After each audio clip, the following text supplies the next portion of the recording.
2.5 నెలల పసివాడు పుట్టిన తర్వాత కొన్ని రోజులు బాగానే ఉన్నాడు. కొన్ని రోజుల కిందట ఒక్కసారిగా కదలలేని స్థితికి చేరాడు. వెంటనే తల్లిదండ్రులు ఆసుపత్రికి తీసుకువెళ్లారు. పరీక్షించిన డాక్టర్లు అరుదైన కండరాల వ్యాధి బారిన పడినట్లు తేల్చారు. 6 నెలల్లోపు వైద్యం చేయకపోతే బాలుడి ప్రాణాలు దక్కవని చెప్పేశారు. ఆ వైద్యం ఖరీదు 16 కోట్ల రూపాయలని తెలియడంతో తల్లిదండ్రులు హతాశులయ్యారు. ఇప్పుడు ఏం చేయాలో దిక్కు తెలియని స్థితిలో పడ్డారు. విజయనగరానికి చెందిన వెంకటేష్, అనూష దంపతులు కుమారుడు కృష్ణ సమస్యను ఎమ్మెల్యే అదితి గజపతిరాజుకు చెప్పారు. ఆమె మంత్రి లోకేష్ కార్యాలయానికి లేఖ రాశారు. దానిపై వారు స్పందించారు. క్రౌడ్ ఫండింగ్ కోసం ప్రయత్నాలు ప్రారంభించారు. మనసున్న ప్రతి ఒక్కరూ తోచినంత సాయం చేసి పసివాడిని కాపాడాలని కోరుతున్నారు. 2 నెలలు వాడికి SMA అనే ప్రాణాంతకమైన వ్యాధి ఉంది కాబట్టి వాడికి అయ్యకొచ్చు 16 కోట్లు.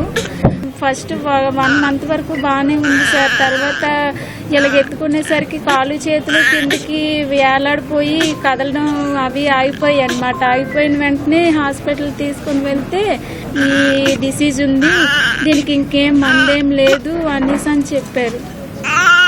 ఇంజెక్షన్ ఒకటే ఉంది, అది ఒకటే వేయాలి, లేకపోతే బాబు 1 ఇయర్లోగా చనిపోతాడు, మాకు దక్కడని చెప్పారు.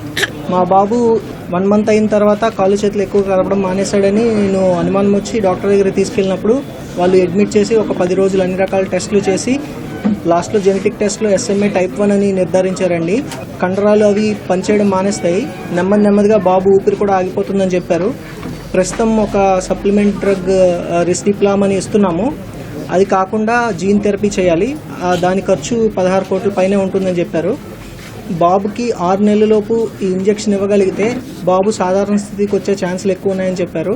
ఈ బాబు కృష్ణకి స్పైనల్ మసిల్ ఎట్రోఫీ అనే ఒక వ్యాధి అనేది ఉన్నది. రేర్ వ్యాధులు ఏదైతే ఉంటుందో వాటికి ఫండ్ రేజింగ్ కోసం ప్రత్యేకంగా లోకేష్ గారు పెట్టారు.